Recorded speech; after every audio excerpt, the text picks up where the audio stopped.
And hello everyone, and welcome to Uncivil Law, where as always we learn through the misfortunes of others. If you enjoy this legal education content, may I kindly ask you to please consider today the day to subscribe to my channel. For today's story, we are trying to gain something of value out of the Darrell Brooks trial, a total nightmare trial that is currently happening in Wisconsin. Darrell Brooks absolutely positively ran his car through a parade and killed 6 people and injured many, many others.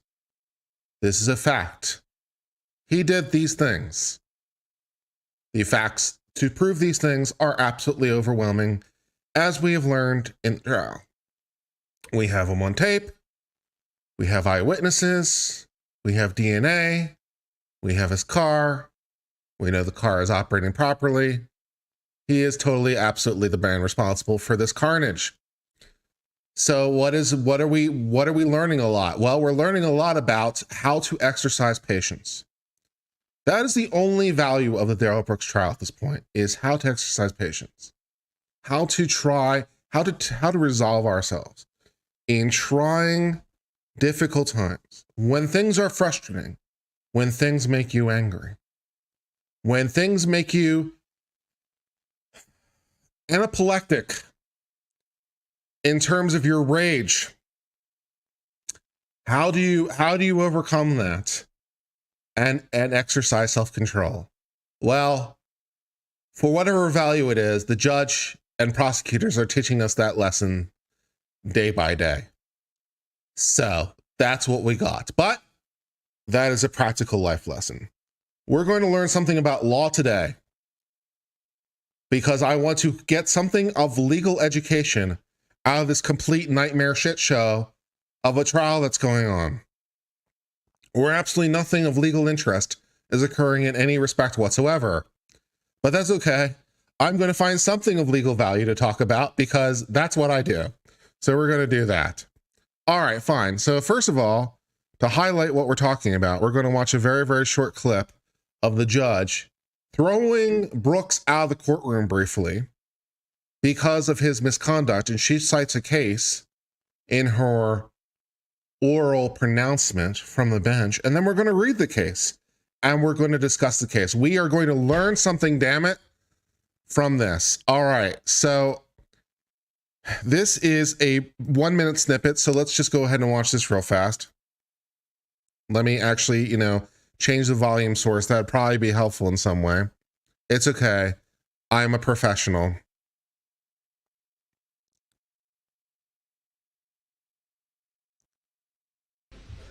Not finna sit here and let you fix the trial because you don't want to tell the truth to the jury. Mr. Brooks, please stop. No, there ain't no please. You are nothing. being disruptive. You No are being please. disrespectful. You always The gonna witness find may some step reason to down. say somebody's being disruptive because they want the truth to be out there. Man, quit it. You supposed to be the Mr. judge. Brooks, I'm advising you that continued interruptions will result in you forfeiting your right to be present in this courtroom. Under what law and fact can you do that? Illinois versus Allen. Okay, sir. what the fourth option that you made up that's not even in the law? Mr. Because Brooks, you can't do that. I need to make a By law, you ruling. can't do that. I need to And make you a know you finding. can't. All right, I'm going to excuse everyone. Mr. Brooks is being removed from the courtroom. He will continue in the neighboring courtroom.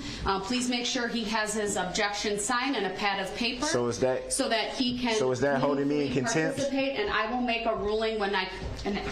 Sorry.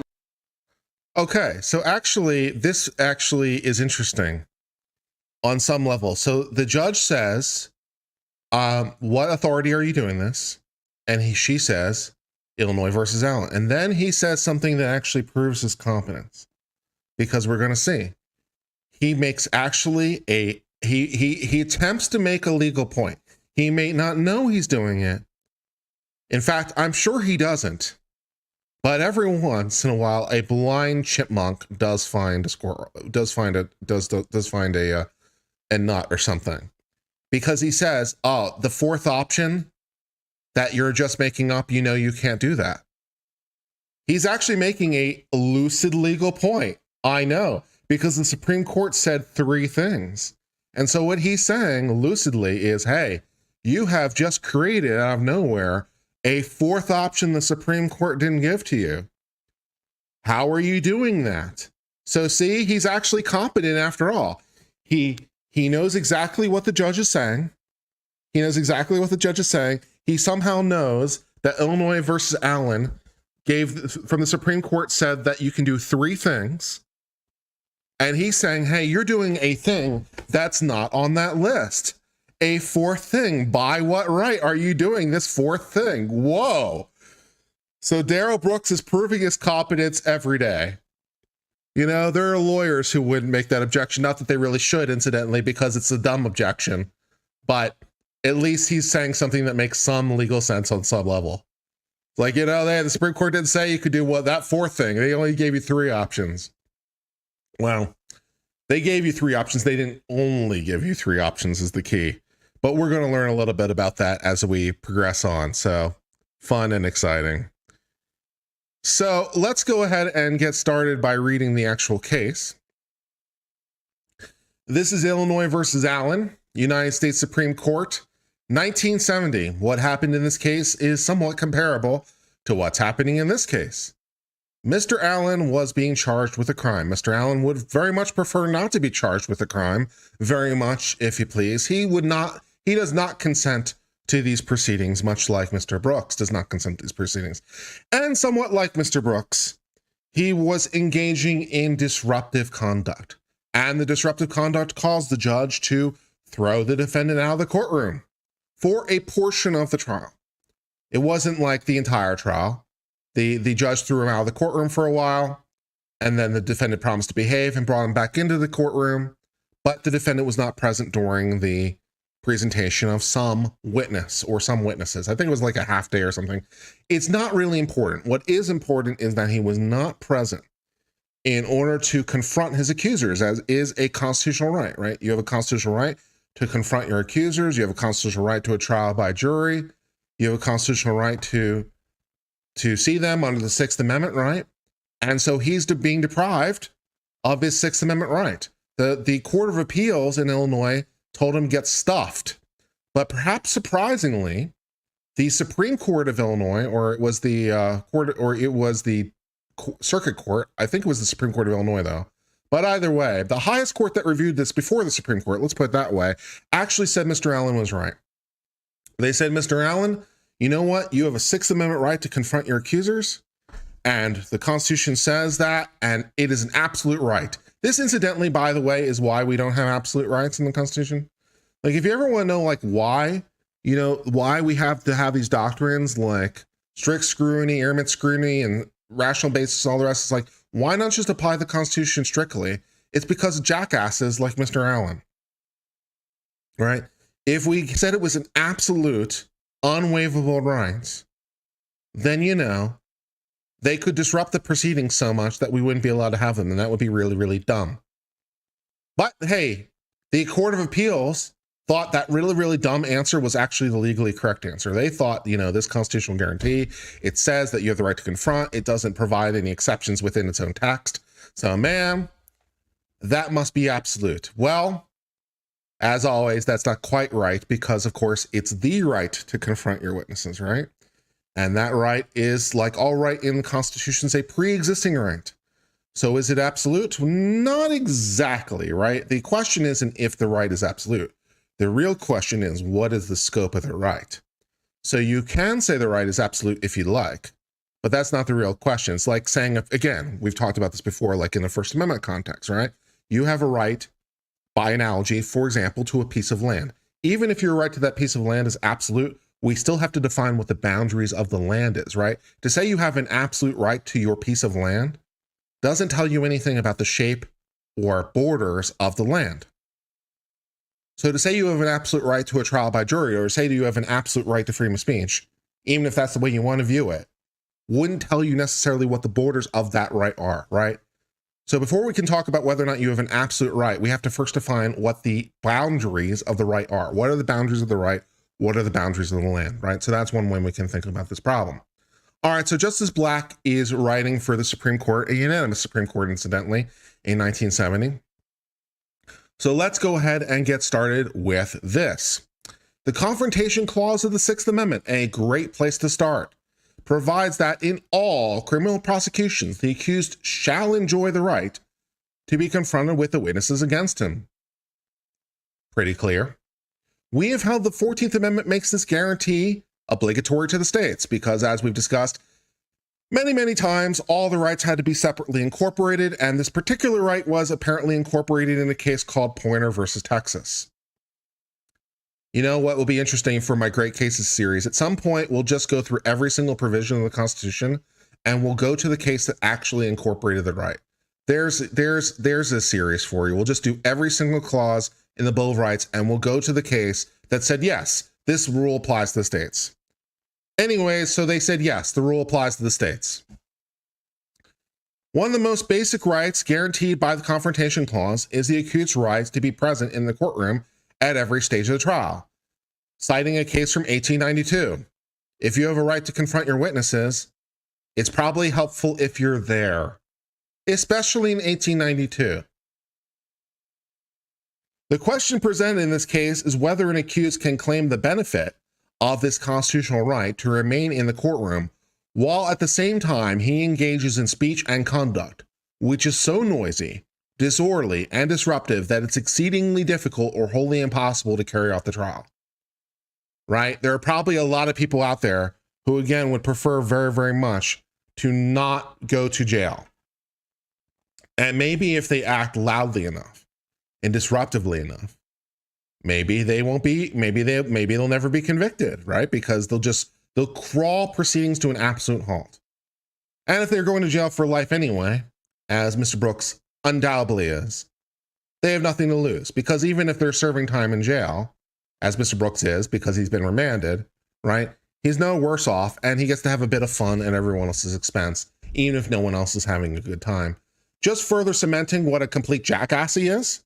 Like, if we needed further evidence on top of the 6 murders that he's a jackass, the fact that he wants to add insult to injury by ruining everyone else's day and continuing to inflict pain on these people so that he can have whatever twisted view of a laugh that he perceives this to be, right? So, well, Mr. Brooks wasn't the first person to ever think about this. Mr. Allen wasn't even really the first person to think about this, but Mr. Allen got himself a Supreme Court case. Mr. Brooks will not. Okay, anyways, the issue arose in the following way. So now let's discuss the details.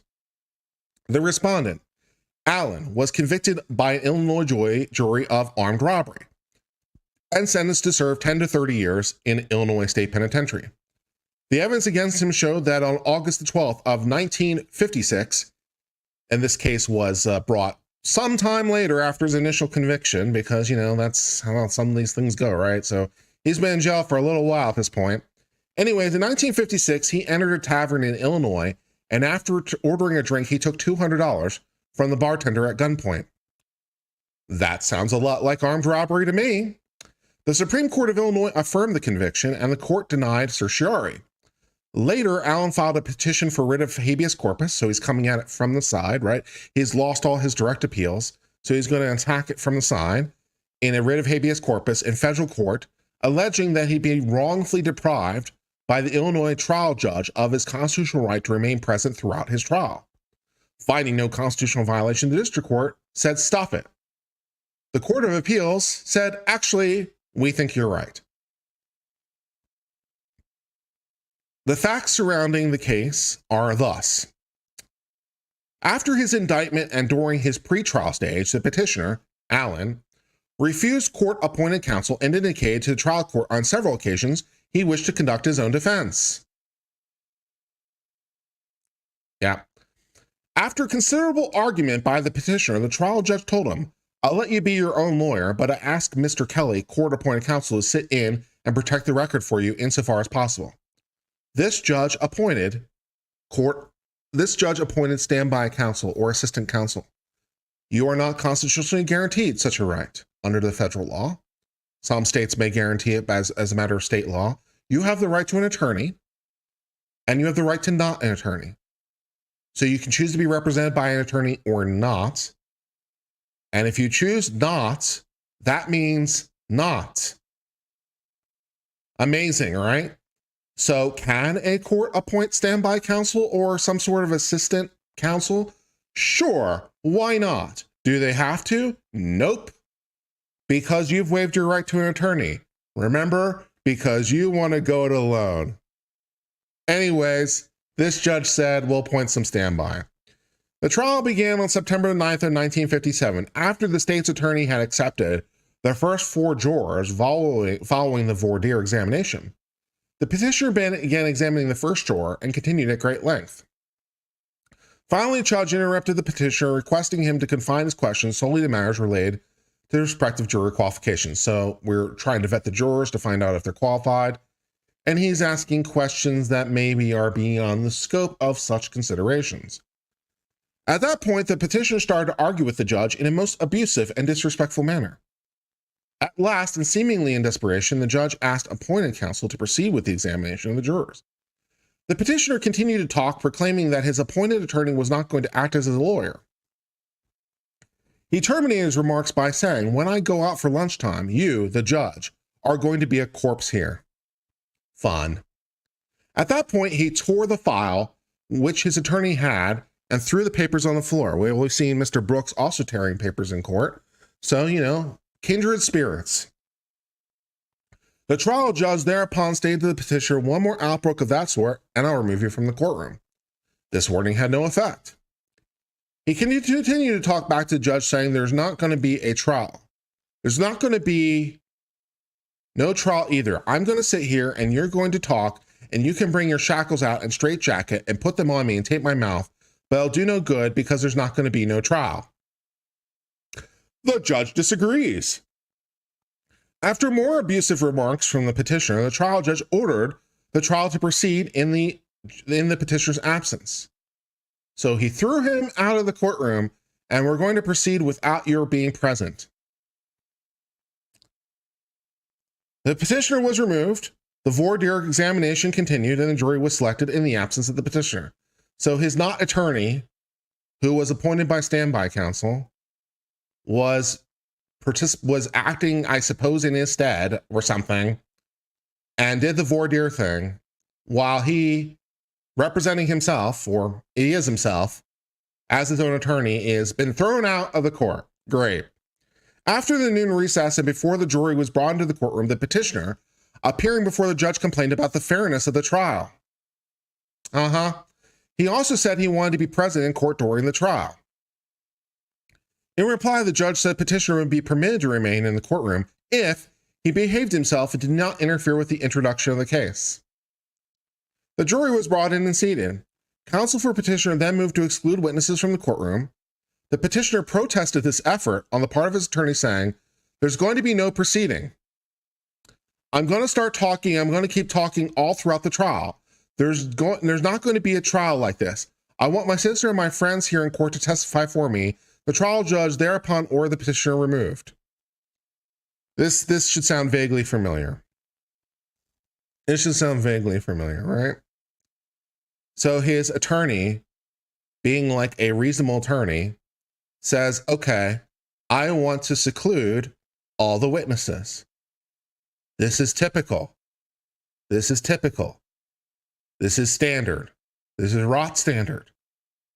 Right? You don't let witnesses into the courtroom before they testify or while they're still subject to recall, because you don't want the witnesses to hear what other witnesses say.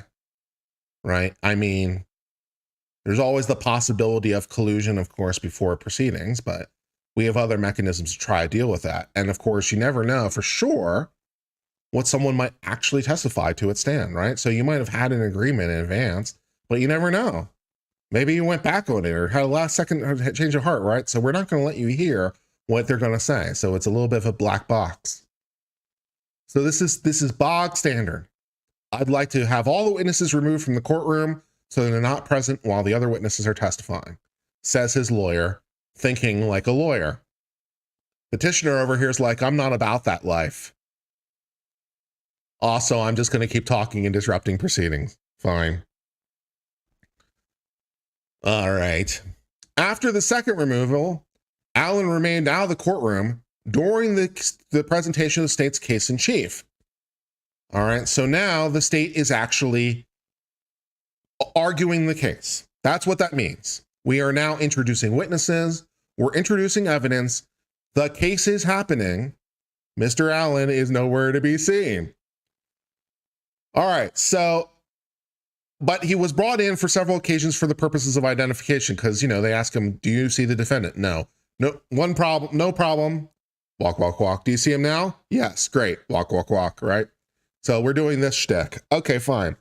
During one of these latter appearances, Allen responded to one of the judge's questions with vile and abusive language. After the prosecution's case had been presented, the trial judge reiterated his promise to Allen that he could return to the courtroom whenever he agreed to conduct himself properly. Allen gave some sort of assurance of proper conduct and was permitted to be present throughout the remainder of the trial, principally his defense, which was conducted by his appointed counsel. So it appears our friend here has missed a great deal of the state's case. So he was thrown out during the voir dire of the jury. He was thrown out, and his standby counsel did it for him. The state is presenting evidence and witnesses, and he's not confronting any of them because he's nowhere to be found. He's somewhere else in a different room, whatever. And the only time he's present is like, okay, we need to identify him. Walk, walk, walk, bring him in. All right, do you see him now? Yep, great. Walk, walk, walk, walk it back out, right? So basically, he has missed the state's case in chief. He has missed the witnesses against him. He has not confronted the witnesses against him, like the Sixth Amendment might have contemplated, but he was present for most of his own case, in which he didn't actually argue and his standby counsel argued instead. All right, so that's the posture. All right, great. So what happens next? The Court of Appeals of Illinois went on to hold the Supreme Court of Illinois. This is the Court of Appeals of the federal court on the habeas, right? Because we've discussed this a little bit, right? We've exhausted our direct appeals. He's guilty. So the Court of Appeals, the federal Court of Appeals, is now reviewing this on a habeas. The district court said, we agree with the Supreme Court of Illinois. This doesn't violate federal law. That's what habeas is for, right? Did the state proceedings violate the federal law?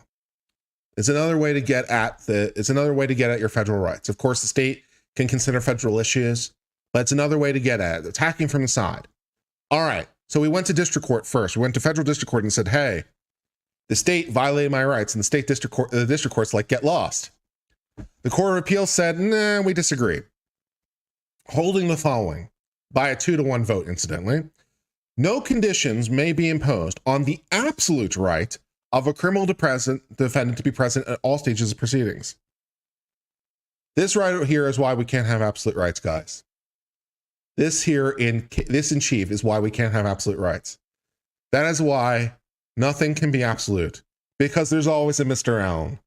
There's always a Mr. Allen somewhere. It's always jackasses ruining everyone else's good time. Thanks a lot, Mr. Allen.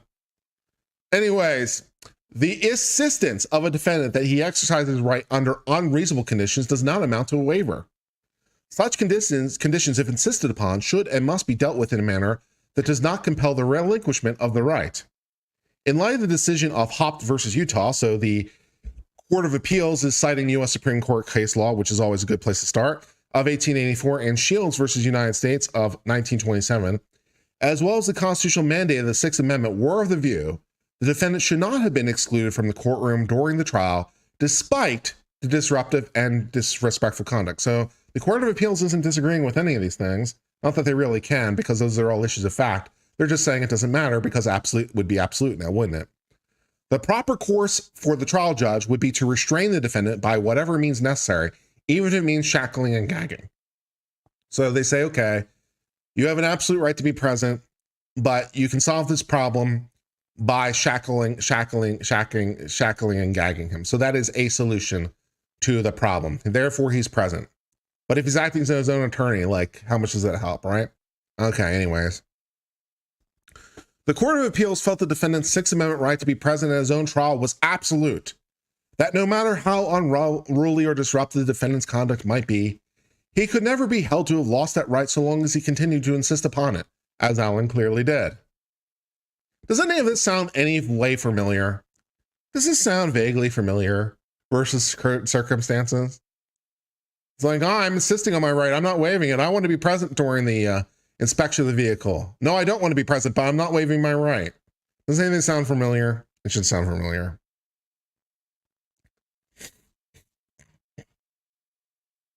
All right. Therefore, the Court of Appeals concluded the trial judge could never expel a defendant from his own trial, and the trial judge's ultimate remedy when faced with this conduct, like Allen, who determines to make his trial impossible, is to bind and gag him. The Supreme Court says we cannot agree the Sixth Amendment, the cases upon which the Court of Appeals relied, or any other cases of this court so handicap the trial judge in conducting a criminal trial. So no, we're not doing the absolute thing. The broad dicta in Hopp versus Utah and Lewis versus United States that a trial can never continue in the defense absence has been expressly rejected. So there was some language the Supreme Court had written, but the Supreme Court saying, well, that language was not part of our holding. It was a random musing along the way. So this is the concept of dicta or dictum. You know, a court can say a lot of things as it's making a decision. And it can have things that are not necessary to the holding of the case. So that's what we call dictum or dicta, right? And so the Supreme Court is saying, okay, yeah, we wrote that, but we didn't really mean it. That wasn't really our holding. It wasn't really what we meant to say. Now, on some level, you can't blame the Court of Appeals because it's the Supreme Court. And people do take the dictum of the Supreme Court pretty seriously. Other courts, maybe not so much. So will a trial judge look at the dictum of a Court of Appeals? Depends on their mood that day. But, you know, if it's the U.S. Supreme Court, your odds of the trial judge or the Court of Appeals taking note of it and being like, well, they wrote it, it must mean something, go up substantially. So on some level, you can't blame them because the Supreme Court was sloppy. And the Supreme Court's basically saying in so many words, we were sloppy. So that's what they're saying. Okay. Continuing on. We accept instead the statements of Mr. Justice Cardozo, represent, who, speaking for the court in Snyder versus Massachusetts of 1934, said, no doubt the privilege of personally confronting witness may be lost by consent or at times even by misconduct. Now, some of you might object to the term privilege. Personally, I don't, because I think it is a privilege in a technical sense, because it's a privilege or immunity, in my humble opinion, within the meaning of the 14th Amendment, right? So if you ask me, is the right to confrontation a privilege? I'd say yes. It just doesn't mean what you think I mean when I say it, right? It's a privilege or immunity because that's what the Bill of Rights protects, privileges and immunities. So yeah, it is a privilege. That's fine. Although mindful that courts must indulge every reasonable presumption against the loss of constitutional rights, and the key word there being reasonable, we explicitly hold today that a defendant can lose his right to be present at trial if, after being warned by the judge he will be removed, he continues in his disruptive behavior. He nevertheless insists upon conducting himself in a manner so disorderly, disruptive, and disrespectful of the court that his trial cannot be carried on with him in the courtroom. So yes, you can do that. Once lost, the right to be present can, of course, be reclaimed as soon as the defendant is willing to conduct himself consistently with decorum and respect inherent in the concepts of courts and judicial proceedings. So it's not a permanent waiver. You can come back if you're going to be nice. And, you know, you can only play a trick so many times before the judge basically excludes you permanently, and the courts are not going to help you, right? So can a trial judge permanently throw a guy out of courtroom? Not the first time, right? That's basically what that says. Like, oh, you can, as long as he's willing to behave, he has to come back. Well, do they mean that literally? Probably not. They probably don't mean literally, because again, you're just basically back to the same problem, right? Oh, I promise to behave, disrupt. Oh, I promise to behave, disrupt, right? So at some point, somewhere along the line, the trial judge can probably throw you out for the remainder of trial. Where is that point? I don't know. A future court case awaits us all. This is how the law gets developed because of things like that. So someday there will be a trial judge, and hey, maybe it'll be me. Maybe it'll be me, because it'll probably be me. Because I would do it. I'll do it. Judge Mueller will do it. There will definitely become a point where I will throw your defendant ass out of the courtroom for the remainder of the trial, and then you can bitch to the Court of Appeals about it. And maybe I will be the basis of some new Supreme Court case someday. A bright future awaits us all. It is essential to the proper administration of criminal justice that dignity, order, and decorum be the hallmarks of all court proceedings in their country. The flagrant disregard in the courtroom of elementary standards of proper conduct should not and cannot be tolerated. We believe trial judges confronted with disruptive, stubborn defendant must be given sufficient discretion to meet the circumstances of each case. See, that's language that's more helpful to me and also more helpful to our current judge, right? Because like, hey, it's not one of the three things, as Mr. Brooks pointed out, but hey, trial judges should be given discretion to meet the circumstances, right? It's abuse of discretion, right? So is it abuse of discretion to permanently exclude the defendant from the courtroom? Sometimes yes, sometimes no. How do you know? It's fact intensive, just like everything is. Law is fun. Law is fun for the whole family. No one formula for maintaining an appropriate courtroom atmosphere will be best in all situations. We think there are at least three constitutionally ways, and see, they say at least. We think there are at least three. And if they said three instead of at least three, it wouldn't change the legal analysis, but at least in my humble opinion, but they are being explicit. So yeah, Brooks is right? He said, you heard him say, we played the clip, right? This is a fourth thing. You know you can't do that, Judge. It's a fourth thing you've just invented.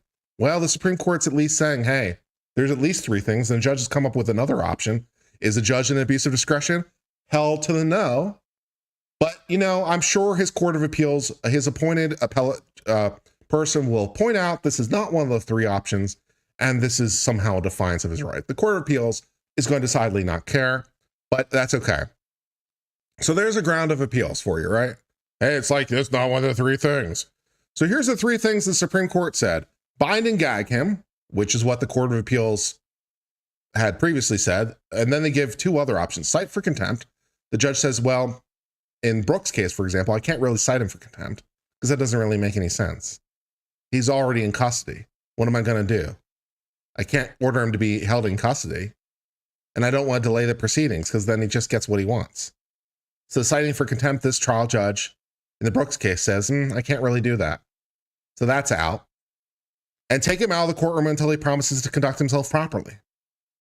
So the judge is doing kind of three with modifications. Because, we've taken him out of the courtroom. And also, on top of that, because obviously in 1970, they didn't really have the ability for you to have real-time audio and video of what's going on in a different courtroom. So in 1970, the Supreme Court said, hey, you can just take him out of the courtroom. And the fact they can't see or hear anything is no problem to us. So the trial judge could just throw him out of the courtroom and be like, well, you're not going to hear or see anything. But, yeah. So, okay. So, yeah, that's why Brooks has said, that's exactly why Brooks said, this is a fourth thing. This proves Brooks is competent.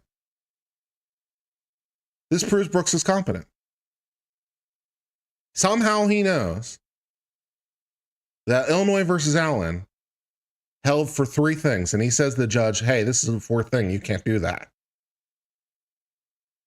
He's very, very competent. Continuing on with the case.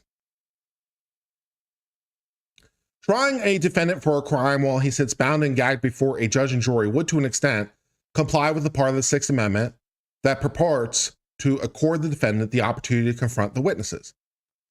But even to contemplate such a technique, much less see it, arouses a feeling that no person should be tried while shackled and gagged except as a last resort. Not only is it possible the sight of shackle and gags might have a significant effect on the jury's feelings of the defendant, you think maybe that might be a little bit prejudicial?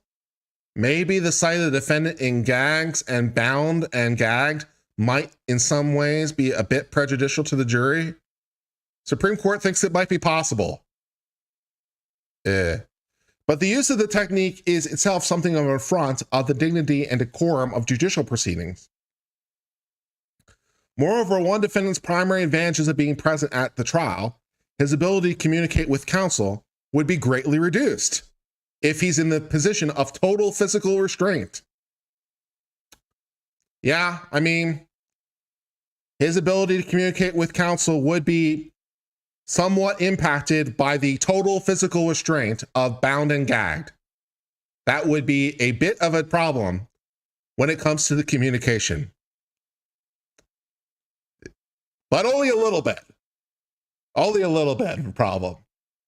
Because it's only greatly reduced. I guess he can blink in Morse code or something. I don't know. It's in part because of these inherent disadvantages and limitations in the method when dealing with disorderly defendants that we decline to hold with the Court of Appeals that the defendant cannot, under any possible circumstances, be deprived of the right of the present trial. It's like, okay, yeah, bounding and gagging is a thing we could do, but it does come with some possible side effects. So we'd like to have some alternative remedies. Sounds like a good idea. However, in some situations which we do not attempt to foresee, binding and gagging might be the fairest and most reasonable way to deal with this. So they're not taking away the option. It is an option, and it's an option that can be used and has been used from time to time. It's like, you know, it might be the fairest thing to do. It has problems, but it might prejudice the defendant the least compared to all possible alternatives. So it happens occasionally. You know, you're more likely to be shackled, you know, as your violence increases. Especially, you know, as you're going to and from the courtroom in particular, they'll shackle your ass if you're violent. Usually they don't shackle you in the courtroom unless you're violent in the courtroom. But, you know, we can start breaking out the shackles. We can start breaking out the handcuffs. We can start, you know, doing things. And, you know, Mr. Brooks has had some of that experience already. Right. There is a continuum of possibilities. We don't have to necessarily go to the complete end of the page, right? We are not like in a situation where it either has to be complete liberty or complete physical immobilization, because that would be dumb. Right. So the Supreme Court says, yes, you can bound and gag them. Okay. Can you do like one of them? Of course. If you can do both of them, you can do one of them. Can you only bound them a little bit? Sure. If handcuffs will solve the problem or leg shackles will solve the problem, sure. Why not? But Mr. Brooks over here is unintentionally and somewhat ironically proving his competence by saying, hey, you know, we should interpret the Supreme Court's language strictly, which, while legally wrong, is nonetheless a legally cognizable argument. So, you know, fun. In a footnote, the Court of Appeal suggested the possible availability of contempt of court as remedy to make Allen behave in robbery trial. And it's true that citing or threatening to cite a contemptuous defendant for criminal contempt might itself be sufficient to make the defendant stop. So yes, contempt is a thing. You can do the contempt thing. It is occurring in your presence. Incidentally, this is a nice little legal aside, by the way, just in case you're curious of such things.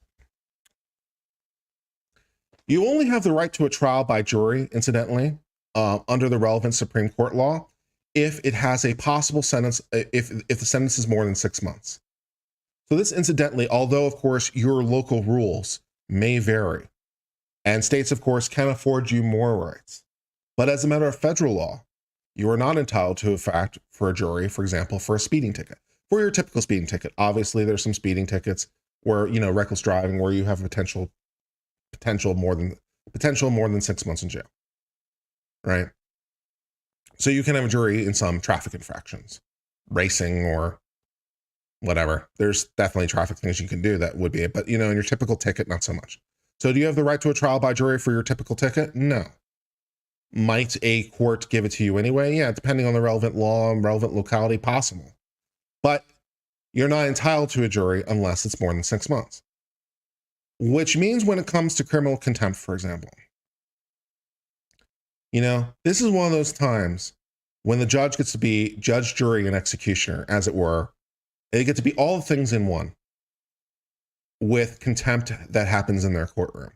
This also incidentally goes to rule number 1 of litigation. Don't piss off the trial judge. Because if you commit direct criminal contempt, that is contempt in the courtroom. That's direct criminal contempt, right? There are other kinds of contempt, right? You're not showing up to court, or you defying an order of the court outside the courtroom, right? Those are other kinds of contempt. Direct criminal contempt is when you do it in the courtroom. So if you do direct criminal contempt, you do it in front of the judge. Well, the judge is a witness to the offense.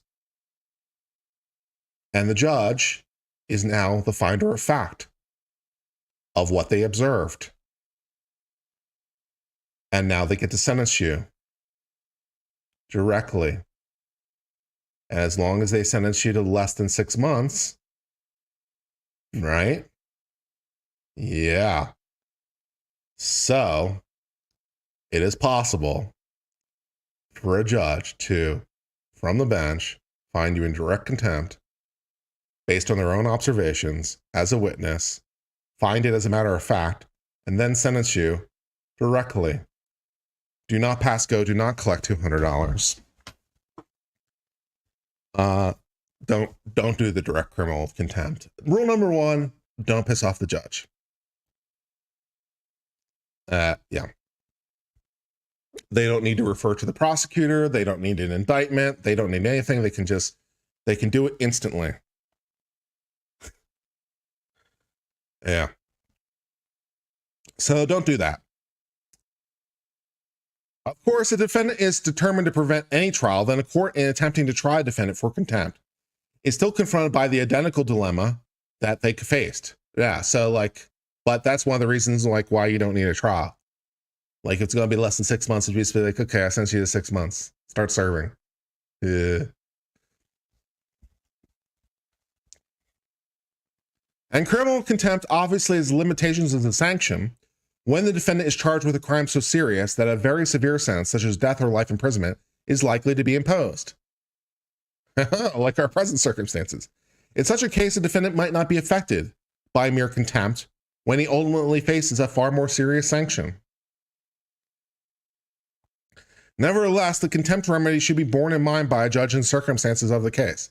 So yes, contempt is a possibility, but like this language sort of contemplates, not necessarily a viable option in our present case. Mr. Brooks is already in custody. Mr. Brooks is going to jail forever and ever. So what's the point? He doesn't have any money. If he had money, we could find him, but he doesn't have any money. So we can't fine him because he doesn't have any money. We can't send him to jail because, just pointing generally in the direction of everything. So what's the point of holding him in contempt? So yeah, not really an option. Another, which is also incidentally where the Brooks said, "Are you holding me in contempt?" And he's like, "No, I'm not," because the judge doesn't have to, right? Excluding you from the courtroom is not a finding of contempt because of this case, right? I can exclude you from your misconduct as a remedy for the misconduct. I can also find you in contempt as a remedy. I can also bind and gag you as a remedy, right? So this is why the judge is absolutely correct and why he's wrong. It's like, oh, are you finding me in contempt? This is contempt. No, it's not. No, it's not. It's Illinois versus Allen, right? Contempt is an option. I've chosen a different option. Fine. Isaac Bowles gave $1. Unique Dork gave $4.99, said, "Love your content and humor. Thanks for going this case and love the hat." Thank you very much. And $5 from Vince Colortho. In case I forgot, thanks. Could not find one explanation of the case on YouTube. This is the best one by far. Yeah, we're having a great time over here. Another aspect of the contempt remedy is the judge's power, when exercised consistently with state and federal law, to imprison an unruly defendant, such as Allen, for civil contempt, and then discontinue the trial until such time as defendant promises to behave himself. This is another option. In the continuing theme of don't piss off the judge. This is another option in the continuing theme of don't piss off the judge. Okay, we talked about criminal contempt, right? Direct criminal contempt. You have committed the contempt in the courtroom, in the presence of the judge, directly. The judge can impose upon you a sentence based on their own observations as witness, finder of fact, finder of law, judge, jury, and executioner, right? This is one of those times, man, the judge has a lot of power here, so don't screw it up, all right? Direct criminal contempt, but we can sentence you to up to 6 months. Is that the limit of the possibilities? No, it gets actually slightly worse than that. Actually gets slightly worse than that because we have option number 2, civil contempt. Civil contempt, yes. Option number 2, the even worse option than criminal contempt. How could it get any worse than direct criminal contempt? Well, let me tell you, my friends, we have civil contempt. Well, what does that mean? Well, for example, the judge can just hold you forever until you comply with their orders without limit. Because you see, the limitation is you. That's the idea, right? You, as the case law have said, are the holders of the keys to your own jail cell. Because all you have to do is comply. And then the jail cells will be open. So it's not criminal. You're in jail for as long as you need to be, without necessarily any limits of any variety, as long as you refuse to obey the orders of the court. So, for example, a witness refuses to testify. You can hold them on a material witness order. What if they still refuse to what if they still refuse to testify? You can hold them till they change their mind. Yeah.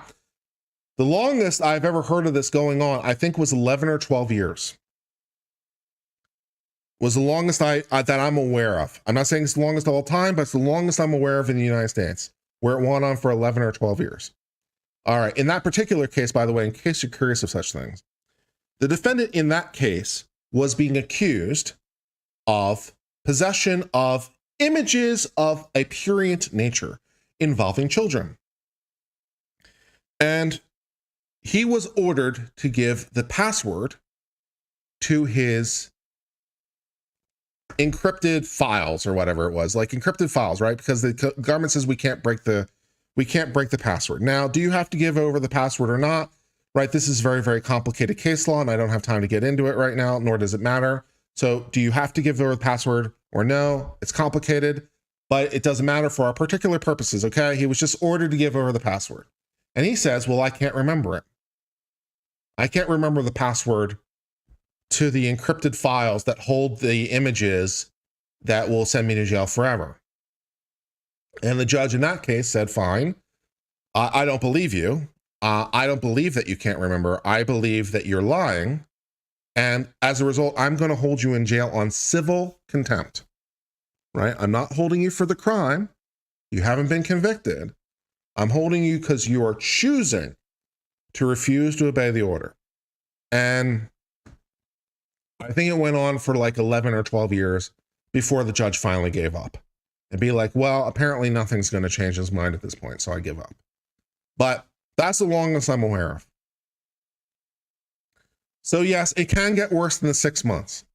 It can be potentially forever. So you just might want to be aware of that.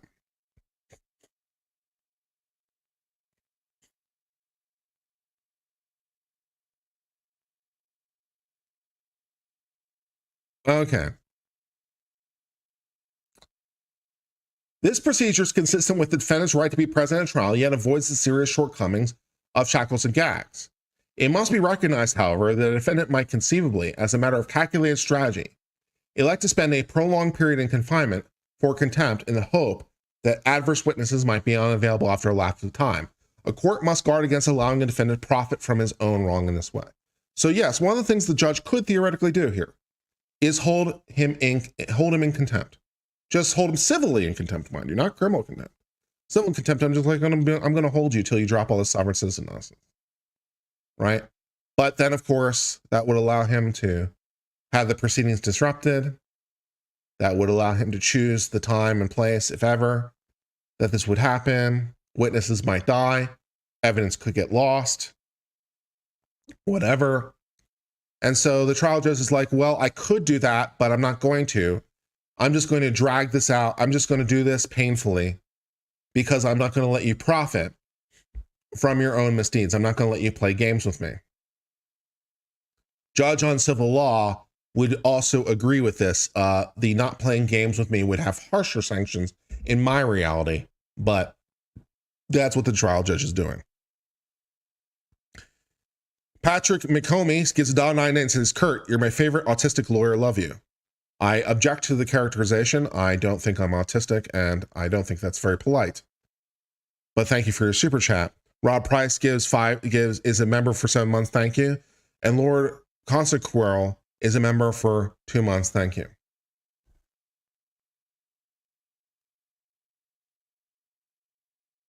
The trial court in this case decided under circumstances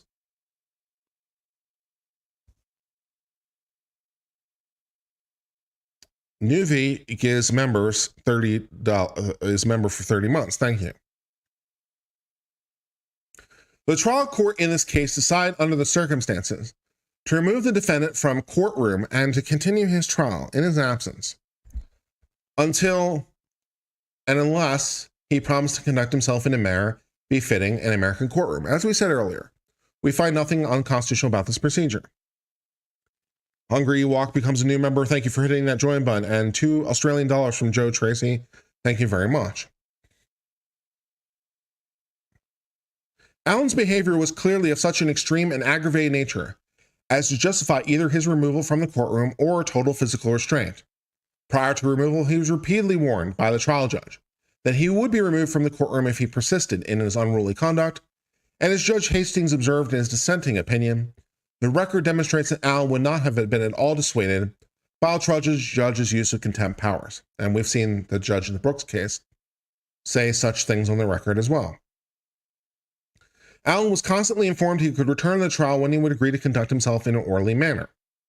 Under these circumstances, we hold that Allen lost his rights, guaranteed by the 6th and 14th Amendments, to be present throughout the trial.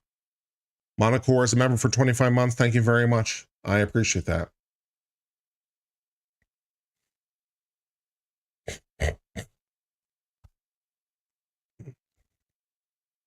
It is not pleasant to hold that Respondent Allen was properly banished from the court for part of his own trial. So, not necessarily ideal, but But our own court, paladins of liberty as they are, cannot be treated disrespectfully with impunity. Nor can the accused be permitted by disruptive conduct indefinitely to avoid being tried on charges brought against him. It would degrade our country and our judicial system to permit our courts to be bullied, insulted, and humiliated, and their orderly process thwarted and obstructed by defendants brought before them charged with crimes. As guardians of the public welfare, our state and federal judicial systems strive to administer equal justice to the rich and poor, good and bad, native and foreign born of every race, nationality, and religion. We're striving for something. Being manned by humans, the courts are not perfect and bound to make errors. Yeah. But if our courts are to remain what the founders intended, citadels of justice, their proceedings cannot and must not be infected with the sort of scurrilous, abusive language and conduct paraded before the Illinois trial judge in this case. Yeah. Lee Bob gives $5. Say thank you for the education, sir. Thank you. You're very, very welcome. The record shows that the Illinois judge at times conducted himself with that dignity, decorum, and patience that befits a judge.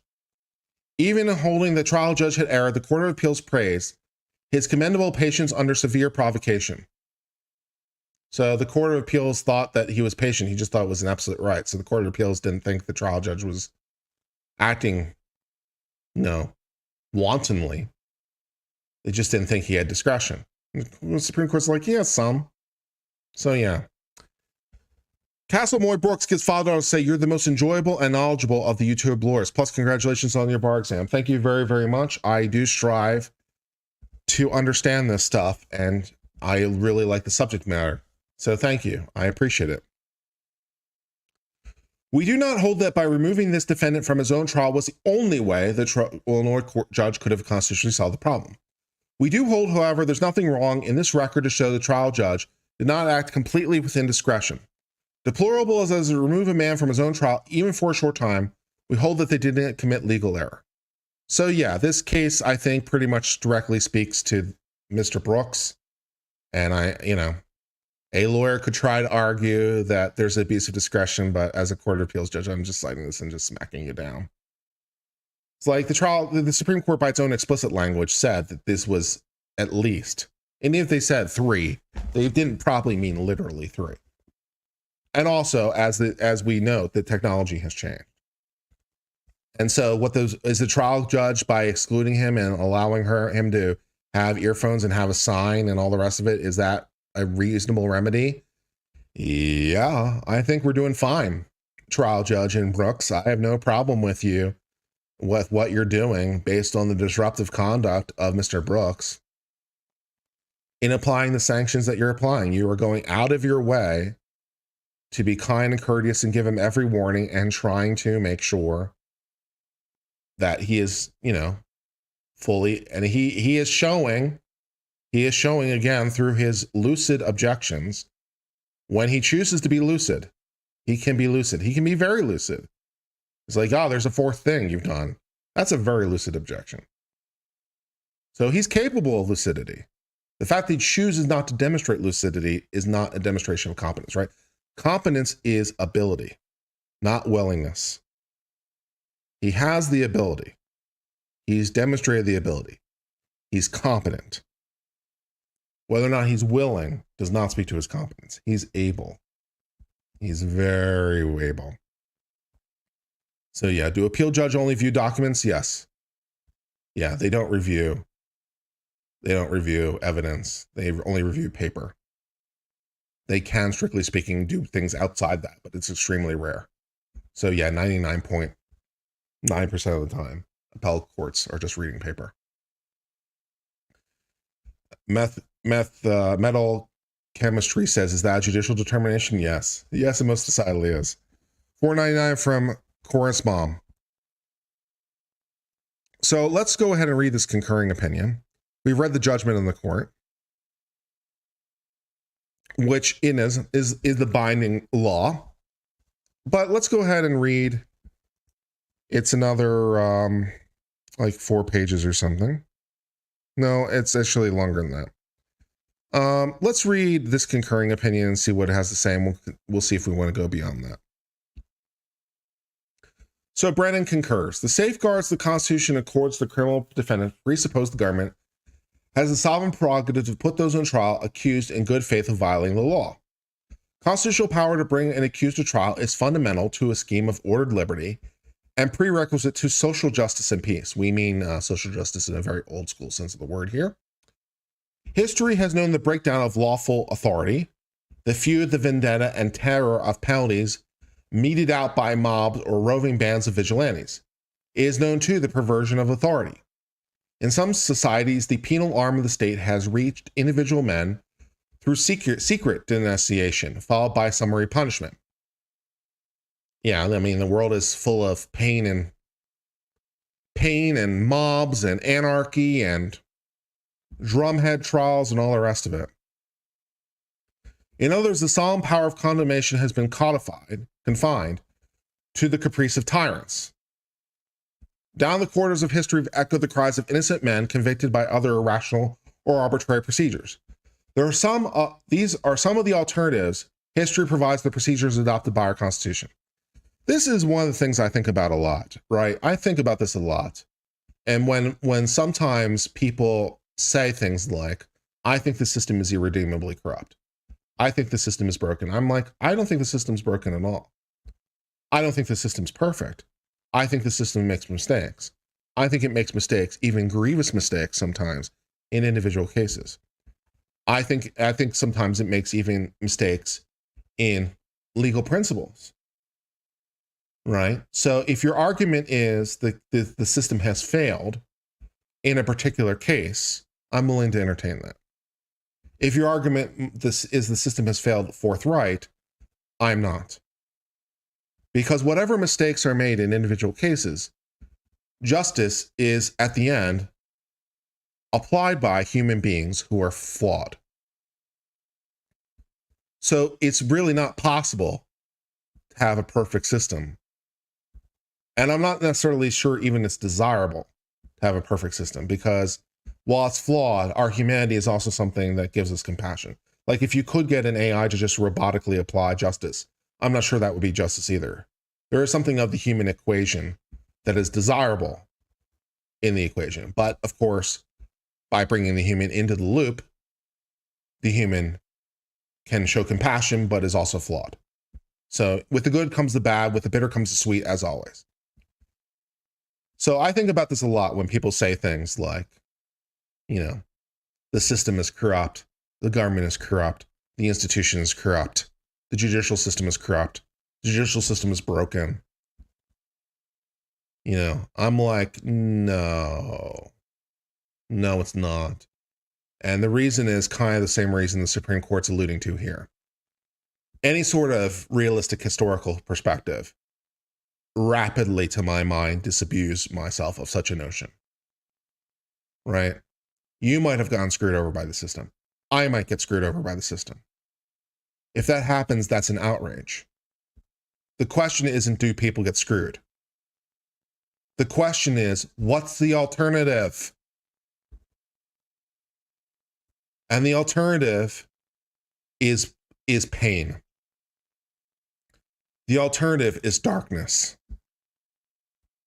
The alternative is what we've learned through the very, very long slog of history, not only in our country, not only in the English-speaking world, but throughout all of history, everywhere, throughout the human experience, throughout all of time.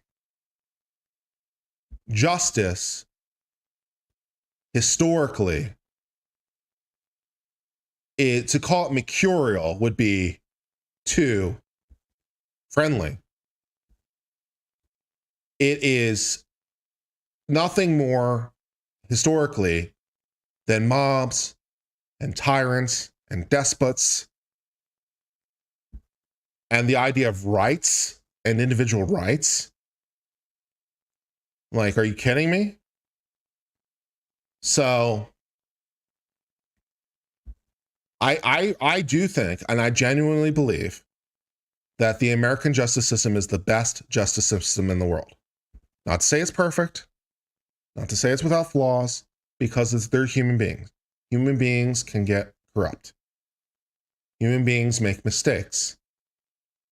Human beings sometimes double down to save face when they should be better angels and withdraw. But whatever problems the justice system has on any individual case, what's the alternative? And I don't think there is one. The alternative is just nothing but darkness. Kanat's mom gives $4.99 to give me a lemon, waving high. Let's Go Swimming is a new member. Thank you for hitting the join button. And by the way, thank you for all the people who are giving gift memberships in the chat. By the way, I really do appreciate it. Casa Mom is became a new member. Thank you very much. Philmus Essa says, congratulations on the bar exam. Thank you very much. Dark Logic says, I mean, indefinite confinement until you're forced to speak against your own interest, giving a password seems like failure of the system in some regard. I disagree. As I said, it's complicated. We don't have time to get into it, right? It's a complicated legal analysis. We don't have time to go down the entire logic tree, but I disagree. And Lawn Lumber gives $9.99 to say, playing catch up from an hour break and the analysis is chef kiss. Thank you. Such amazing context to the madness we've seen all week. Thank you for covering this, Kurt. Truly no person better to do it. Thank you very much, Rob. I appreciate that very, very much.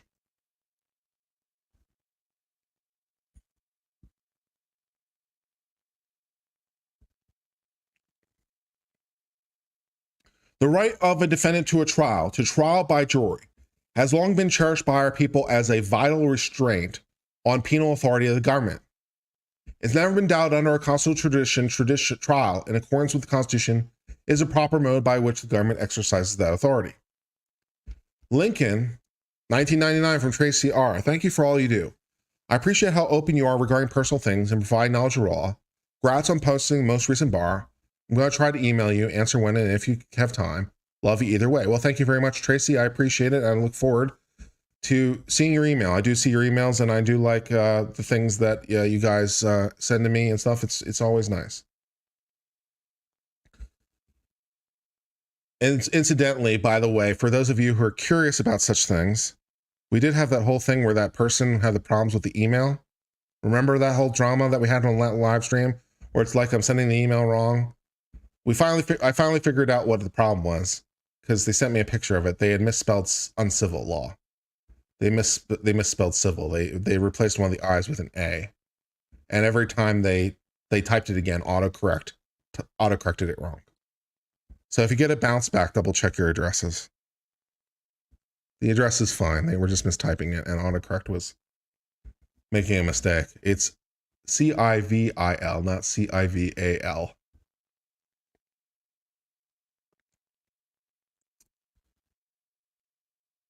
Anyways, John Wallace says, why does she not want to charge him with contempt? There's no point.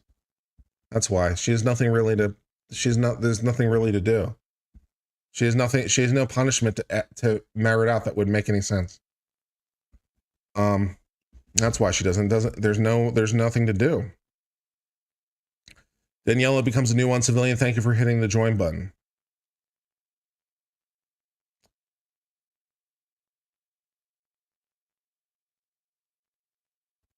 Okay.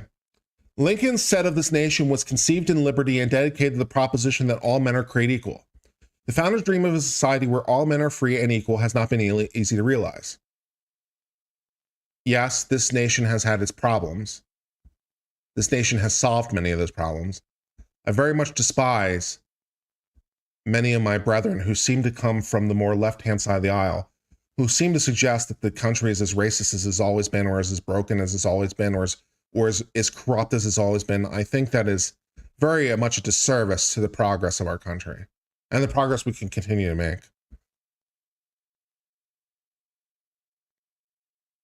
The degree of liberty and equality that exists today has been the product of unceasing struggle and sacrifice. Yeah. Much remains to be done, so much that the very institutions of our society have come under challenge. This is Lincoln, by the way, saying this. And things were better in Lincoln's time than they were at the start of the country. Progress is made, sometimes slowly, but we get there. Tribal Queen becomes a new member. Thank you very much. Much remains to be done, so much so that the very institutions of our society have come under challenge. Hence today, as in Lincoln's time, a man may ask where this nation or any nation so conceived and so dedicated can long endure. It cannot endure if the nation falls short of guarantees of liberty, justice, and equality imbounded in our founding documents, but also cannot endure if we allow our precious heritage of ordered liberty to be ripped apart amid the sound and fury of our time. This is 1960, by the way. Or 1970, apologize. So, having gone through the 1960s, it cannot endure if individual cases of claim of social peace and order on the one side and personal liberty on the other cannot be mutually resolved. If that resolution cannot be reached by judicial trial in a court of law, it will be reached elsewhere and by other means. Yeah, and that's where the darkness comes, right? We must be able to resolve individual cases of claims on social peace and order and liberty in the courts, because if not the courts, a different forum, a different, more bloody forum. Yeah. The constitutional rights of the accused to be present at trial must be considered in this context. Thus, there can be no doubt whatever the governmental prerogative to proceed with trial may not be defeated by conduct of the accused that prevents the trial from going forward. We're not going to eat our own tail over here. We're not that dumb.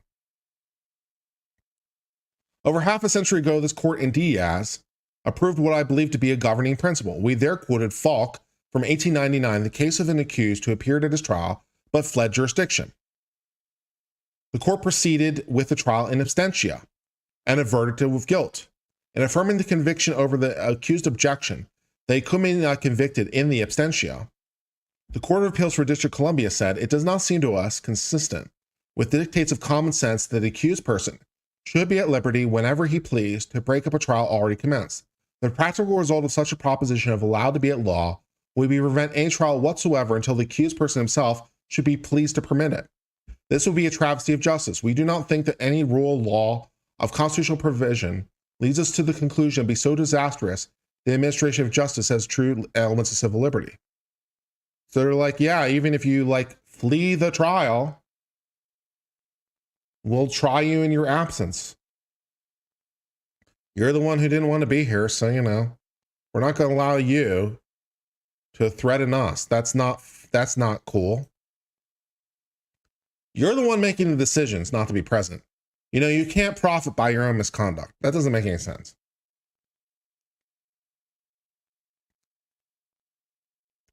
The question is one of broad public policy, whether an accused person placed upon trial for crime and protected by all safeguards with which the humanity of our present criminal law seditiously surrounds him can with impunity defy that process, paralyze the proceedings, and turn them into a solemn farce, and ultimately compel our society, for its own safety, to restrict the operation of the principle of liberty. Neither in criminal nor civil cases will allow a person to take advantage of his own wrong. Yeah, he's saying basically the same thing. We've gone here through a long, hard-fought slog, man. The world is a history of blood and pain and sacrifice and tyranny and thugs and mobs and despots and tyrants, and the idea of individual rights as a concept. Holy shit, how do we ever come up with that concept? Holy God. And we have built something that is perhaps flawed, and perhaps 500 years from now, we'll have something even better that will make this look like some sort of relic. But even if that day comes, it's still better than what happened 500 years ago, or 500 years before that, or 500 years before that. This is the best system that's ever been developed in the history of man. Is there a better system out there to be had? Maybe. But you know what? If you're coming to me and be like, hey, let's replace the system, you're going to have to prove it a little bit. Because this was really hard.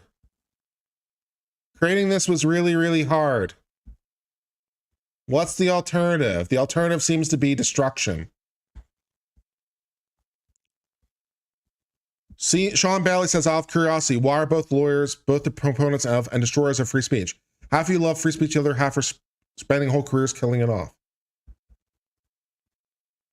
There's always tension in everything, my friend.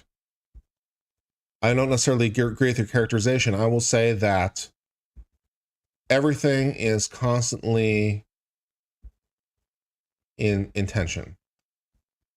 Rights are, of course, inconvenient sometimes. So, I mean, and the desire to put his rights aside is definitely a desire I've felt in the Brooks case and expressed on more than one occasion. If Brooks is your case in point for the proposition, due process is overrated, I feel that. But maybe we shouldn't put it away because of Brooks. Maybe that's a bad plan. Maybe let's do away with due process is not the greatest idea after all. Maybe it requires further consideration. But the tension, the desire, and people have expressed that desire in the chats to varying degrees. How many super chats have we seen on varying elements of the theme of why do you allow this to go on? We've seen people from other countries say this is ridiculous. Why do you allow this to go on? What can we do to stop it? I'm like, well, I'm not sure we can do anything to stop it. I'm not sure we should do anything to stop it. Right? There are people in the world who think that what's going on right now in the Brooks trial is ridiculous. From their point of view, it is ridiculous. It's the American conceit that it's not ridiculous. We're continuing to have the fight all of the time over what the limits of liberty are. We're continuing to have fights all the time over what due process are. There are people in our chats who I believe absolutely are good faith. And it's not like they're not without a point. who think that what's happening right now in the Brooks trial is a farce and perhaps emblematic of what everything that's wrong with the American justice system. Although I share their frustration, in my heart of hearts, or well, maybe not my heart of hearts, maybe something less primal, in my mind of minds, how about that? In my mind of minds, I think it is correct. My heart of hearts thinks is a whole nother problem. Anyways, Gibby Fisher says, I accept for value and return for value the concepts of the stream. Thank you very much. And Gail Envoy gives me a lemon, who is giving me flower bush or something. I'm not sure, but it's very nice. Thank you very much.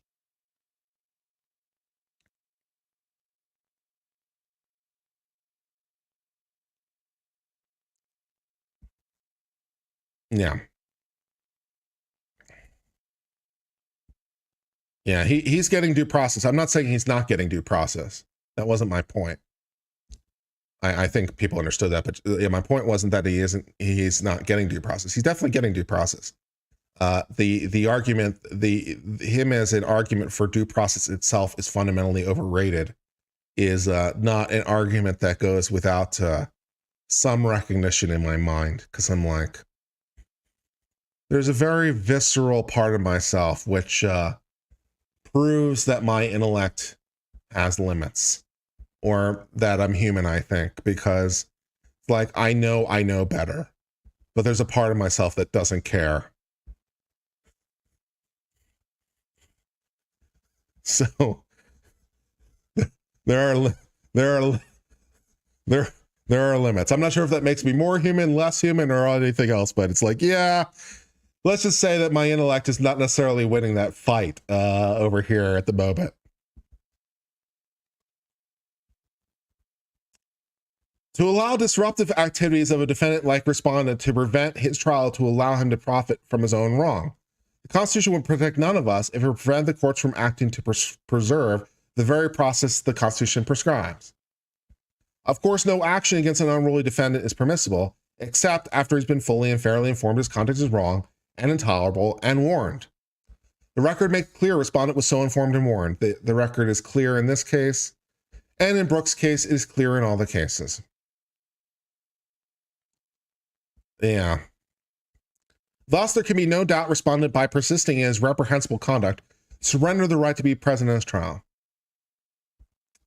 This is why rights do and must have limits. This is why rights cannot be absolute, because it would be really, really dumb.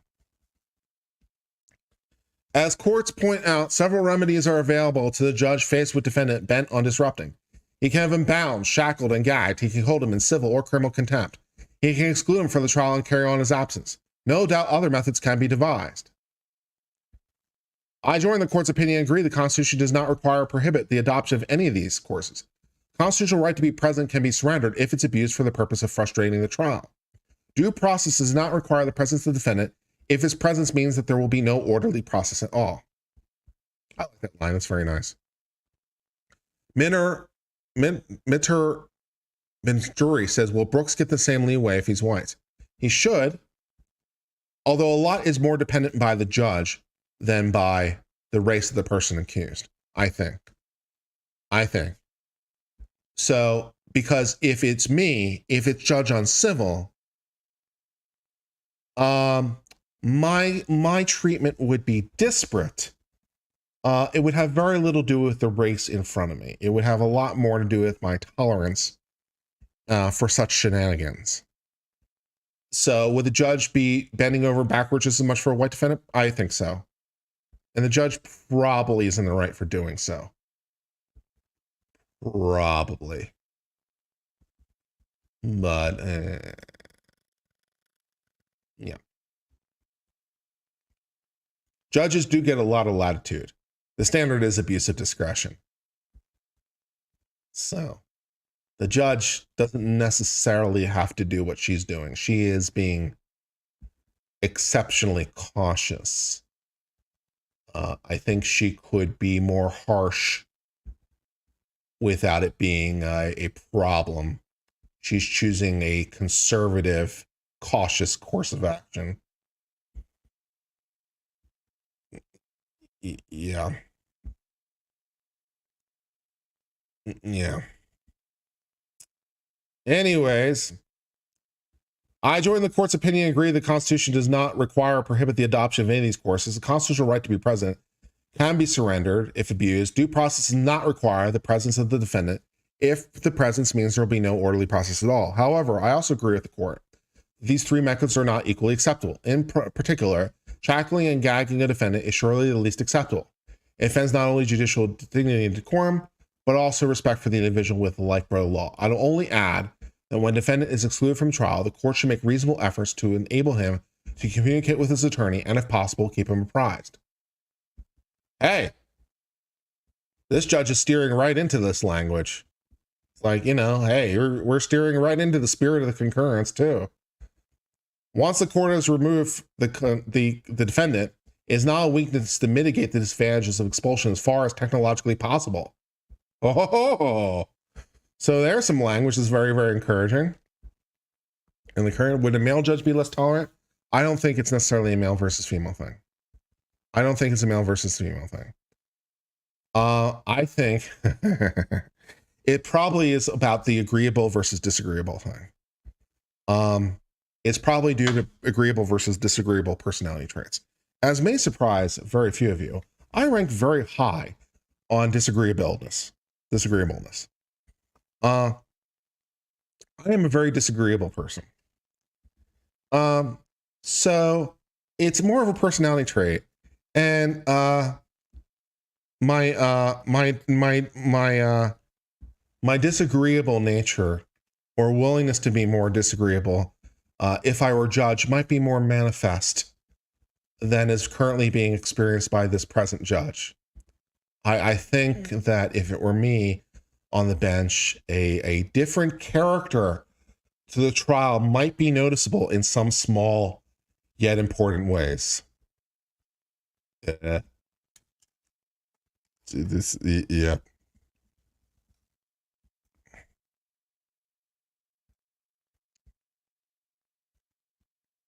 Yeah. Mr. Douglas. Carolyn Black says, why wasn't a male judge assigned in the case? Random draw, I assume. I don't know how this court does it, but probably just random draw. I don't know.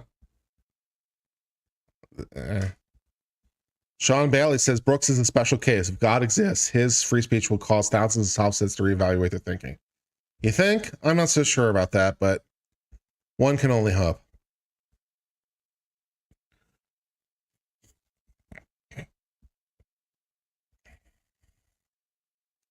I agree with the court that a criminal trial in the constitutional sense cannot take place where a courtroom is a bedlam, and either the accused or the judge is hurling epithets at each other. A courtroom is a hallowed place where trials must proceed with dignity and not become occasions for entertainment by participants, by extraneous persons, by modern mass media or otherwise. Well, if that's true in 1970, it's definitely true today. My difficulty is not with the basic hypothesis of this decision, but its use of this case to establish the appropriate guidelines for judicial control. And so he's complaining that this case shouldn't have been brought because it's stale. This happened 13 years ago because this is a collateral attack. And so he just is complaining that, this is not, we should not reach the merits, but reverse the case for staleness and affirm denial of the relief. So he's just thinking, this case should be denied because it's stale. So he just disagrees on that. So we don't have to really get into that. So he writes a lot about why he thinks this case isn't a good vehicle for this issue, but he agrees with the court's determination. He just thinks it's not a great vehicle. So he wants to chide his fellow justices for taking this particular case to decide the issue. So he writes a couple pages about that, but we don't have to get into that, about whether or not it's a good vehicle for the case or not. Apparently 4 people thought it was good because you need 4 people on the Supreme Court to agree to hear a case, incidentally. It's called the Rule of 4. It's in the statutes in case you care. You don't need a majority of the court to hear. You need 4 votes to hear a case. So he thinks that this was a bad case to hear. So, okay. So that is what's going on. So I think the judge is acting completely appropriate in the Brooks case. I don't really see any viable grounds of appeal for Brooks at all, the way things are going. And There's just no way. It seems almost borderline impossible. But tomorrow will be an interesting day. I think tomorrow might be the most interesting day of the case yet in the Brooks trial, because the state is going to rest tomorrow. And then we get into the fun times of Darrell Brooks presenting his case in chief with his opening statements and calling witnesses to the stand. As shit show as it's been, I think tomorrow has some real potential. What is conformed to the evidence motion? Could you rephrase the question, Gritty?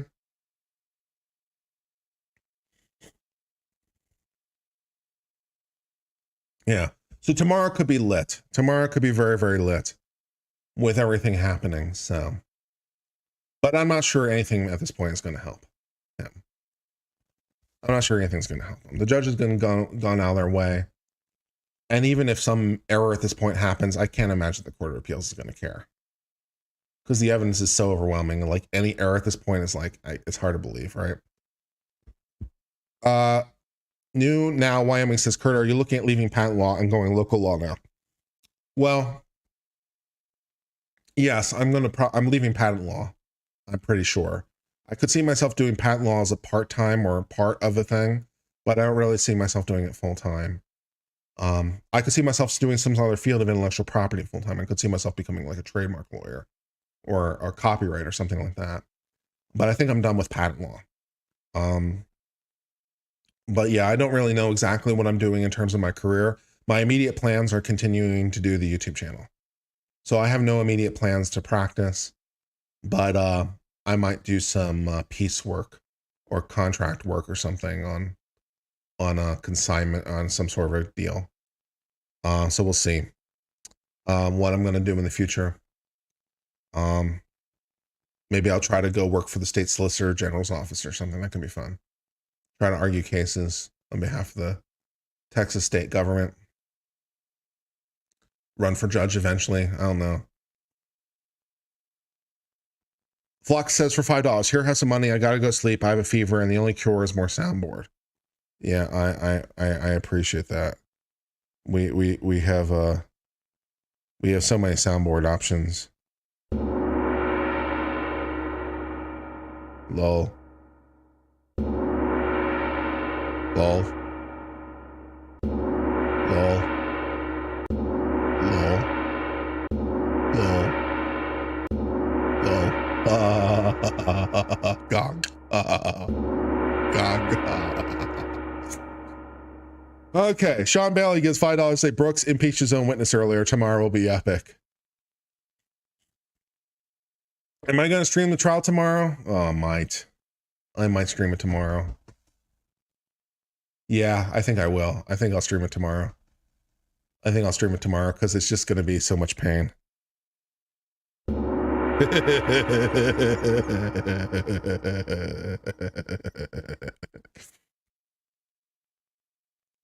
That's fun. I like the gong noise.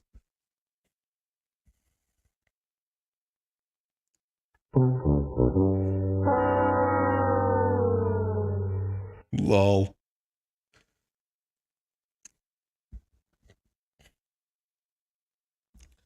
Generous says that you're so good at it. So keep up the good work and continue to educate yourself so you can educate us. I will do so. Would I rather be a judge or prosecutor? I think my dream job would be Solicitor General. I think that would be my dream job, rather than be even more than an appellate judge. Not that I'd say no to being an appellate judge, but I think if I had to pick my dream job, it would be Solicitor General. Because then you're just arguing before the Supreme Court, and that's badass. So I think that would be the best, is being Solicitor General. I won't turn down the Supreme Court appointment, just saying. I think Solicitor General is a pretty good gig.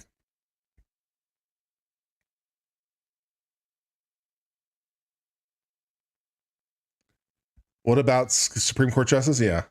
I wouldn't say no. I wouldn't say no, that's for sure. You'd be excluded from so many places. My neighborhood has signs saying no solicitors. Ha ha ha ha ha ha.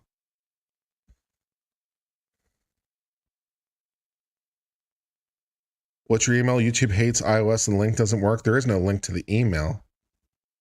But the email is just business@uncivillawllc.com. Yeah, and then I added in all these light modes and stuff. I do like the fact that you can just change light modes by just changing a button. So I can just press a button and change the light mode. So go to something that's just completely plain. Or I can go to something that's like different, blue analogous, blue triad, navy triad, blue triad, sky blue triad, violet triad, green triad, orange triad, violet analogous, sky blue analogous, blue analogous, navy blue analogous. Blah.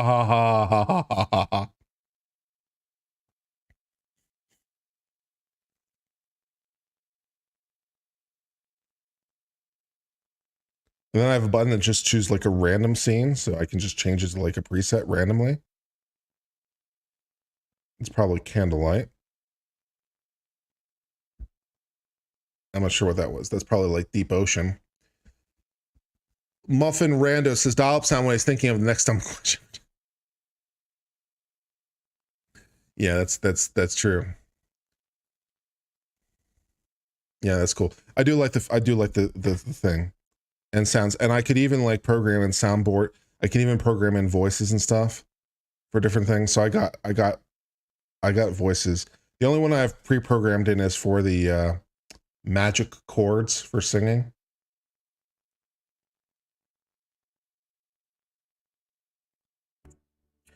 I want to fly away. I want to fly away. Yeah, baby. I want to fly away. I want to fly away. Yeah. I love my soundboard. The soundboard kicks ass. Do I have Darth Vader? Yes, I do. I don't have it on a button, but I do have the sound effect. I don't have all the sound effects programmed on buttons yet, but I do have the sound. And let's see, because I'm still programming in things on the buttons, on the button board. But yes, I do have. We can go through various sounds I have. And we're having fun now. We're in the fun portion of the evening, by the way, in case you guys have missed the memo. Law time's over. For those of you who are curious about such things, law time's over. Let's see. We've got. Yeah.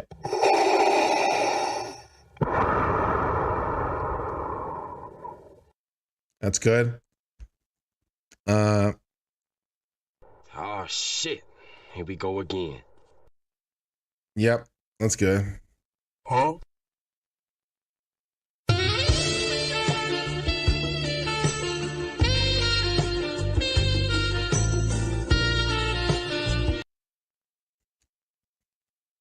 No, God!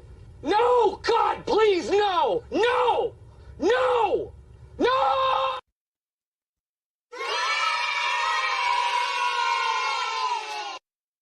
That was easy.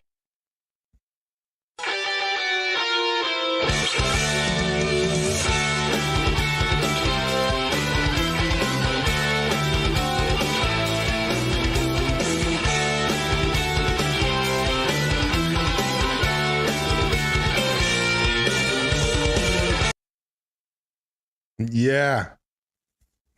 We're having so much fun here. Should we experiment with all the voices? Let's experiment with all the voices. What the business we got? I'm working on it. So yeah, I got. Oh, excuse me, that was my bad. Oh.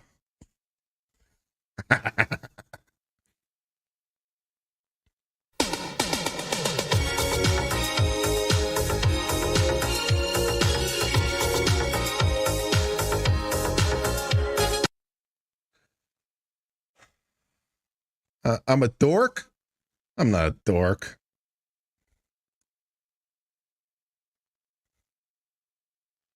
I'm not a dork. I'm awesome.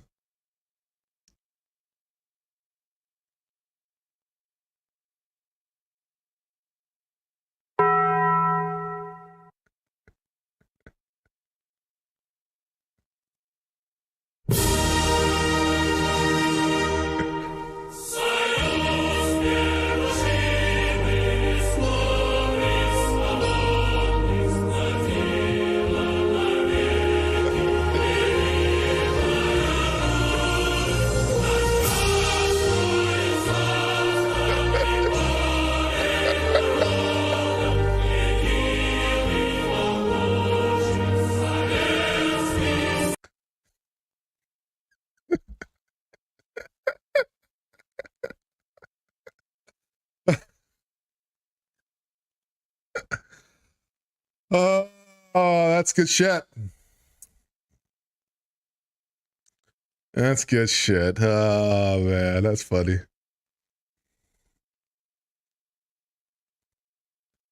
All right, so that yeah, hold on. I got songs. All right, let's see. Yes, I am a radio demon. Yeah. Do you love me, baby? I'm here for you. Yeah. I wanted to sing with you. Yeah. Or, oh, this is my favorite just because of how much it's just like the weirdest thing ever. Would you like to listen to my? Yes, I'm gonna come out as trans. And we'll start speaking like this to you guys on the chat because I really think that this voice, more than anything I've seen, really helps to identify myself as part of this new lifestyle and things like that. So what else is going on here? Let's see. Z Seltzer gives $5 say thank you for providing continuing legal education and congrats on passing the bar. And Sage V is $5 to say soundboard ideas. B Vivery, Colette, Browski, Knock It Off, and Link saying hearsay, Ryan trying, and of course Clarice. Von Number gets $49.99. Say I need you fresh for FNF. I roasted Dow Brooks PG-13 rating, but the mute and cursories appreciated and encouraged. With a whole week of Incourse Madness to react to. Thanks for breaking down Illinois versus Now, and because we're gonna need it, you are most welcome.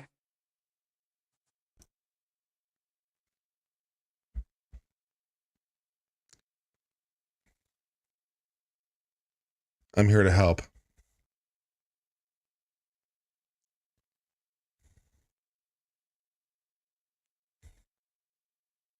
Reading unbreaded with that? Oh. I don't know, man. That seems like that's just a danger zone to me.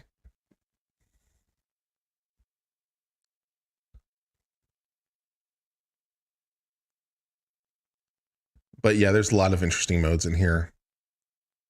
Trap tune. Trap tune. Trap tune. Trap tune. Trap tune. Trap tune. Trap tune. Trap tune. Cool tune. Yeah. Hello, my friends. I want to be with you and to hang with you and stuff and things and what is it? Oh, we do, yeah. What the business? What the business? What the business? What the business? What the business? What the business, yo? Oh my god. How am I liking Austin? Austin, I like Austin fine. It's fine. It's good stuff. A man and a soundboard, yeah, exactly. Yeah, this is all kinds of fun. We have all kinds of interesting times and fun and exciting, interesting. You can do all kinds of shit with this thing. I do love this thing. I might have to get an affiliate code for this and then make you guys buy it too. Sing Bohemian Rhapsody. Is this the real life? Is this just fantasy?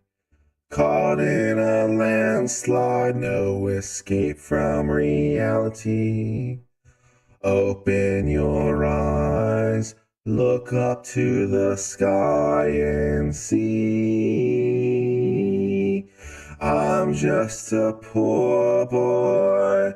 Nobody lives me 'cause I'm easy come, easy go. Little high, little low. Anywhere the wind blows doesn't really matter to me. To me. Mama just killed a man. Put a gun up against his head, pulled my trigger, now he's dead.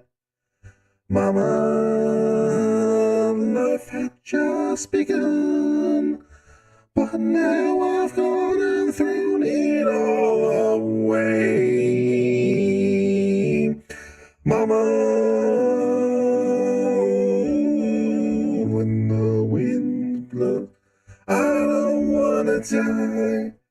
If I'm not back again this time tomorrow, carry on, carry on.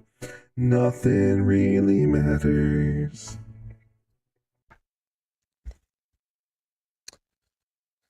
All right, that was way too much exciting. That is way too much exciting.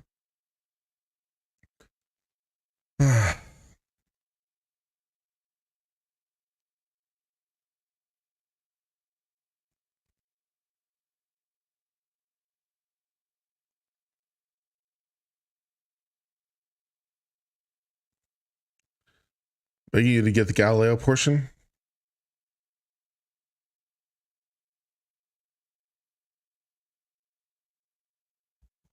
So you'll see Galileo. Let's see.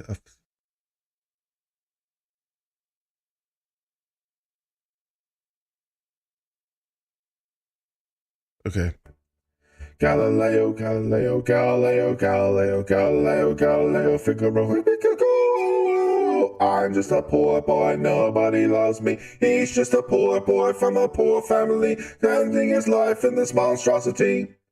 Easy come, easy go, will you let this go? This not, no, we will not let him go, let him go. This me, not, we will not let him go, let him go. This me, now we will not let him go, let him go. Let him not let him go, let him go, let him not let him go. Go, go, whoa, whoa, whoa, oh, oh, oh, oh, oh, oh, mamma mia, mamma mia, mamma mia, here you go. Hey, there's a ghost and the father coming off to me, to me, to me.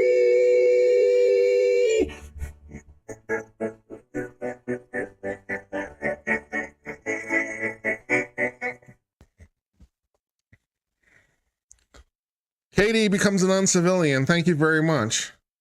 I appreciate all the people who helped join the channel and helped to make this channel a continuing thing, as always.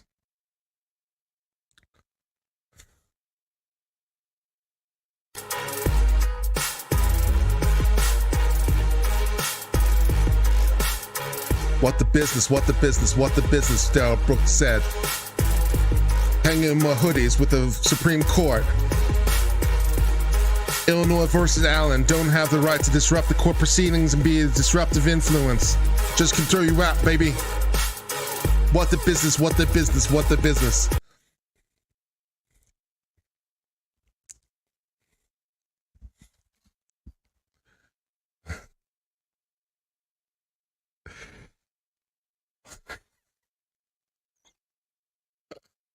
Oh man, this is just too fun. This is just too fun, guys. I am having a fun time hanging with you. I don't want to let this go. I don't want to sign off. I'm just having too much fun hanging with you. I'm in a good mood. CLE, no, not tonight. I was good. I did CLE today. I did like an hour and a half and 2 hours today. Let's see, what did I do in CLE land today? Because I did do CLE today. I did family law. It makes me want to tear out my eyes. What else did I do today? Oh yeah, so I finished up administrative law, I did the family law section, and I'm halfway through marital property. Ugh. Ugh.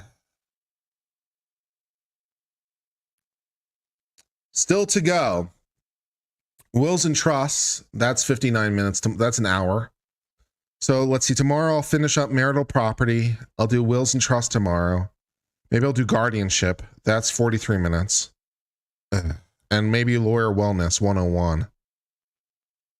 Then I still got consumer rights, real property, oil and gas. Unsurprisingly, there's an entire section over oil and gas rights, employment, and then closing remarks. So I still got,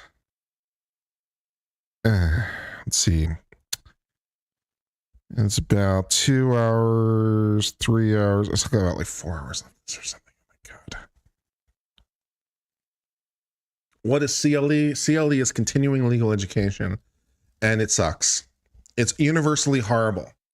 It's universally horrible because it's so dry and safe. That's the problem.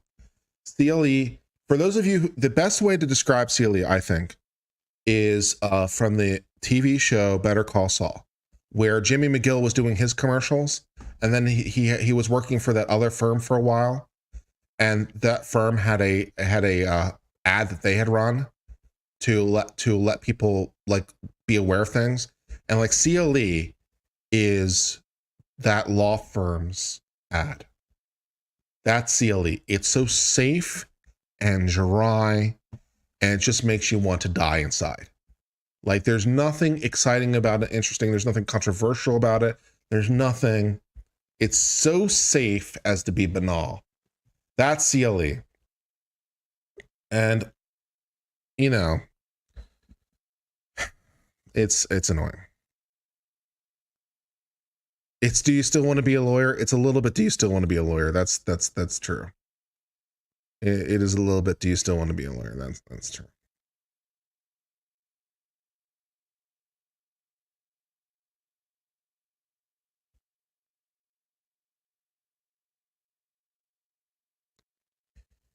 It's just so boring. It's so safe and so boring. There's no soundboard. There's no soundboards in the CLE. It's very dry, and it's like Ben Stein from Ferris Bueller's Day Off. It's like so monotone and uninteresting that like you can't pay attention and you instantly forget anything you're told. It's not great. There might be some interesting CLEs out there, but there are, I don't know what it is.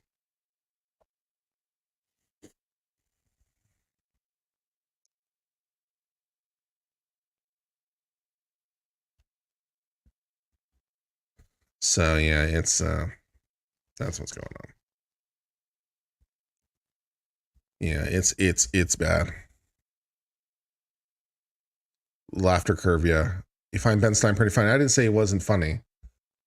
I just said it was an example of the kids just staring off into the distance, dead inside. As yeah. Does case law matter? Of course case law matters. What kind of question is that?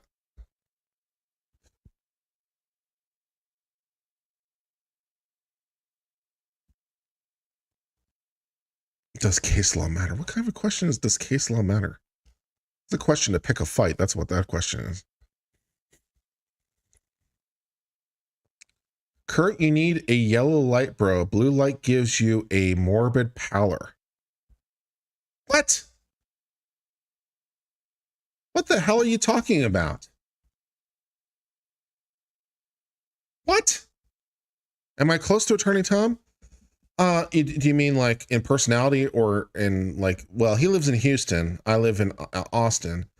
Do we mean, am we closest friends? I mean, kind of, I suppose. We don't talk as much as we should, but I mean, I call him. He'd do me a favor. I'd do him a favor.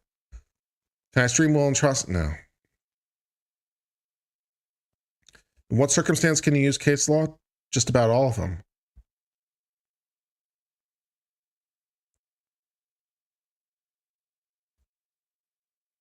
I agree, very morbid. What the hell are you guys talking about? Morbid? What? Dream Ace Attorney, that's okay, thanks.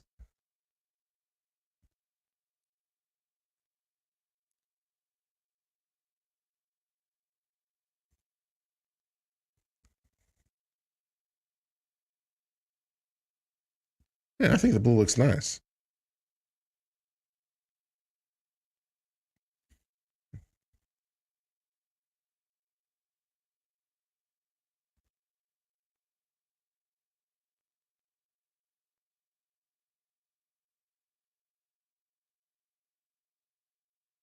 Blue brings out my eyes. Thank you. I think it looks good for me. I think people were saying the blue background with a green shirt gives you a greenish tint. I think it's fine.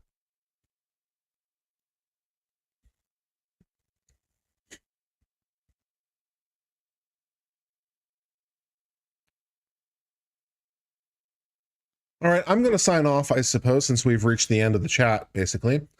But thank you guys for being here, and thank you for guys for tolerating me as I experience my new soundboard toy. It makes me happy inside. Please remember to do all the YouTubey things, like, comment, subscribe, all that good stuff. Please make sure your subscribe button is currently gray. If your subscribe button is red, it's because it is angry and angry with you, but it is not a problem. It can be satiated by merely clicking that red subscribe button. It will become a gray, calm subscribe button the way it was always meant to be. Help the subscribe button be the one it was always meant to be in the world by clicking that red subscribe button today, being part of the change we want to see in the world. It's appreciated. I've been Uncivil Law. Until later, my friends, I hope all is well. Cheers, my friends, and